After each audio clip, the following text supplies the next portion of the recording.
Good morning friends. এই দেখো আমি রেডি হয়ে গেছি সকাল সকাল উঠে। এখন বাজে 6:30 7টার মতো প্রায়। ঠিক আছে, আমি ঘুম থেকে উঠে ফ্রেশ হয়ে হেয়ারটা করে ফেলেছি, মানে রেডি হব। আজকে এটা 23শে জানুয়ারির ব্লগ মেবি। সেদিন পিকনিক ছিল, এত কাজের চাপ না, আমি এডিট করতে পারি না, মানে অন্য কোনো কাজে আমি ব্যস্ত হয়ে গেছি একদমই। তো ওয়াইটিতে মাথা ঘামানোর মতন সময় না আমার এক ফোঁটাও নেই। আমার কত ভালো মানে প্রিয় মানুষের লাইভে আমি যেতে পারি না, খুব মানে খারাপ লাগে এই বিষয়টা আমার। তারাও ভাবে হয়তো আমি কেন আসি না বা কিছু। তো যাই হোক, তারা কাছেরই মানুষ, বুঝবে হয়তো আমার ব্যাপারটা। তো দেখো আমি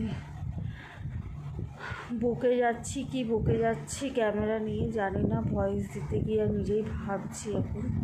আমি আমার হেয়ার দেখাচ্ছিলাম, জানো তো আমি একটা অয়েল নিজের বাড়িতে তৈরি করেছি, সেইটার দ্বারা মানে সেটা ব্যবহার করার পর আমার ভীষণভাবে বেবি হেয়ার বেরোচ্ছে, আর চুল পড়াও প্রচণ্ড কমে গেছে।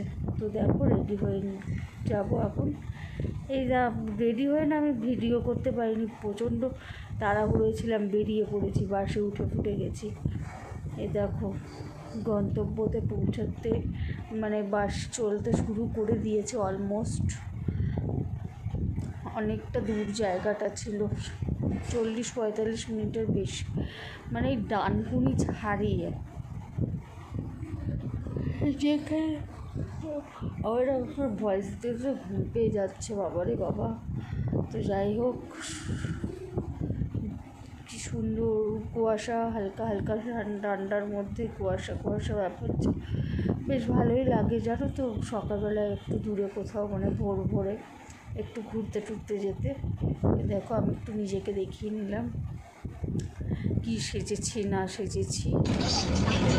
বাচ্চারা আমার মেয়ের গ্রুপটা, 3 বান্ধবী সবসময় একসাথে থাকে। ম্যাডাম অ্যাকচুয়ালি মেয়ের কোচিং থেকেই এই প্রোগ্রামটা হয়েছিল, কোথাও যাওয়া হয় না।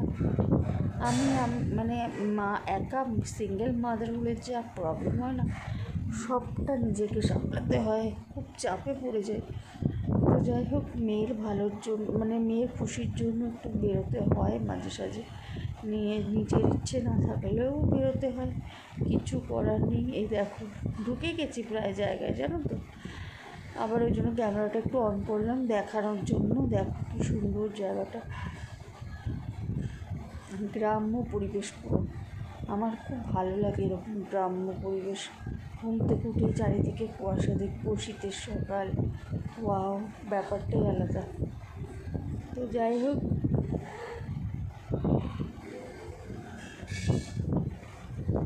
প্রচুর সর্ষে ক্ষেত ছিল, কিন্তু সেই জায়গাটা তো আমাদের পিকনিক স্পটটা পড়েনি। আমাদের পিকনিক স্পটটা যেখানে পড়েছে সেখানে প্রচুর ফুল, প্রচুর। আমি না অনেক গাঁদা ফুলও নিয়ে এসেছিলাম ওখান থেকে ছিঁড়ে, এত বড় বড় গাঁদা ফুল না, তুমি দেখলে তোমরা পাগল হয়ে যাবে, জাস্ট পাগল।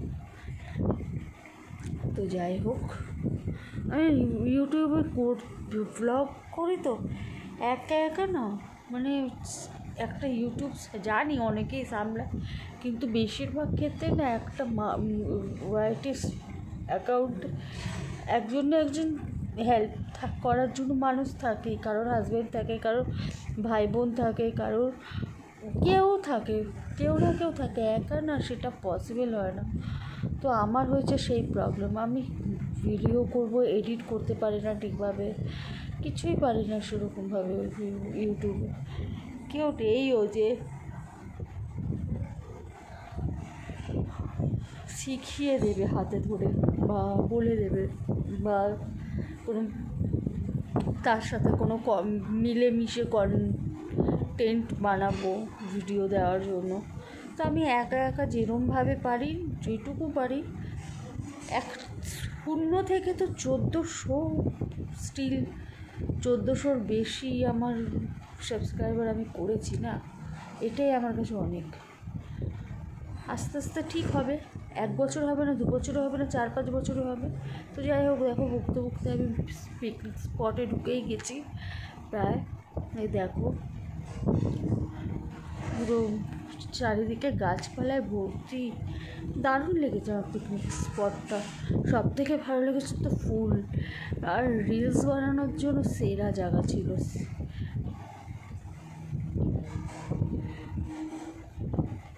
দেখো এই গাছগুলোর সামনে না রিলস বানাতে দারুণ লাগছিলো, কারণ একটা তালতলা ফিলিংস আসছিলো। তো যাই হোক, আমার না ব্লগটা প্রচণ্ড বড় জায়গা, আমি এসব কী ক্লিপ নিয়েছি জানি না, আকাশের দিক তাকিয়ে। আকাশে আমার ব্লগ কেউ দেখবেও না এরকম ছ্যাঁচড়ামো করলে। কি বিচ্ছিরি মার্কা ফুটেজ তুলেছি আমি মায়ের। দেখো আমি কী করছি, এগুলো আকাশের দিক তাকায়। এটা আমি এডিট করার সময় দেখলাম না, যা পেরেছি নিয়ে নিয়েছি। যাই হোক, দেখো সবাই খেতে বসে গেছে, ব্রেকফাস্ট হচ্ছে সম্ভবত। লুচি সব। রান্নার লোক দুটো একা পাচ্ছে না, বয়স্ক মানুষ, তাই একটু সবাই মিলে হাতে হাতে করে দিচ্ছে। আর আমি ভিডিও ক্লিপ নিচ্ছিলাম। কি আমি জানি সবাই মিলে একসাথে কাজ করতে খুব মজা লাগে, আর আমি ভিডিও করবো বলে আমি করতে পারছিলাম না। তাও পরে 2-4টে বেলে ঠেলে দিয়েছিলাম, সেটা কাকে বলবো আমাকে ক্লিপ তুলে দাও, ওই জন্য বলতে পারিনি। যাই হোক, এই দেখো এটা আমাদের মানে বাচ্চার ম্যাডাম, মানে আমার মেয়ে টিচার হয়, উনি এইবারেই প্রথম পিকনিক করলো। লুচি কড়াইশুটির কচুরি হচ্ছে, দেখো আমার মেয়ে খেতে বসে গেছে, কি গরম বলছে। আমিও বসে পড়েছিলাম। আমি কোথায় যেন একটা আছি, এবং আমি এইটা আমার প্লেট। হ্যাঁ, এটাই আমার প্লেট। কাশ্মীরি আলুর দমটা খুব টেস্ট হয়েছিল, খেয়েওছি 4-5টা আলু।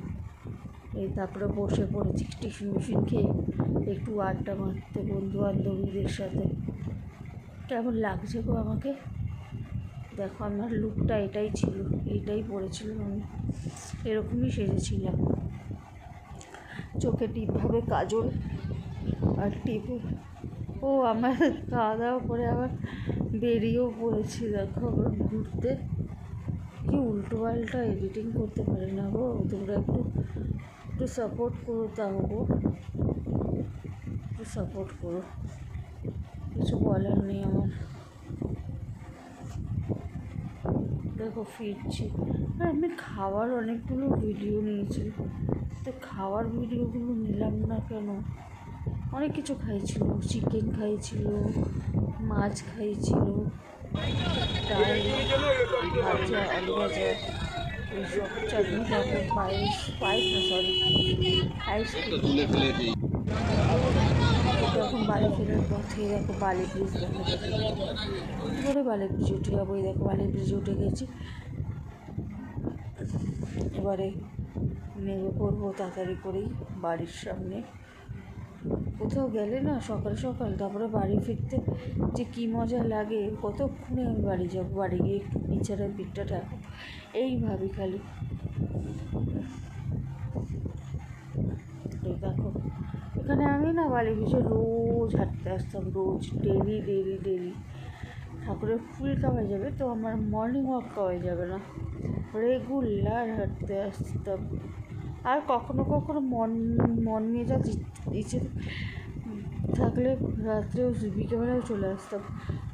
যখন খুব বৃষ্টি পড়তো বর্ষাকালে, তখন তো স্কুল থেকে বেরিয়ে আসার সময় যদি বৃষ্টি পড়েছে ছুটির সময়, সোজা বালি ব্রিজে চলে আসতাম। বালি ব্রিজে বৃষ্টির সময় ভিজতে যা মজা লাগে না, দারুণ লাগে, দারুণ এক্সিলেন্ট লাগে। তোমার যদি কখনো ইচ্ছা হয় বালি ব্রিজে এসে বৃষ্টিতে ভিজো, ঝিমঝিমি বৃষ্টি না, তুমুল মুষলধারে বৃষ্টি, সেই বৃষ্টিতে একবার ভিজে দেখো, মারাত্মক লাগে, আমার তো সেই লাগে সেই।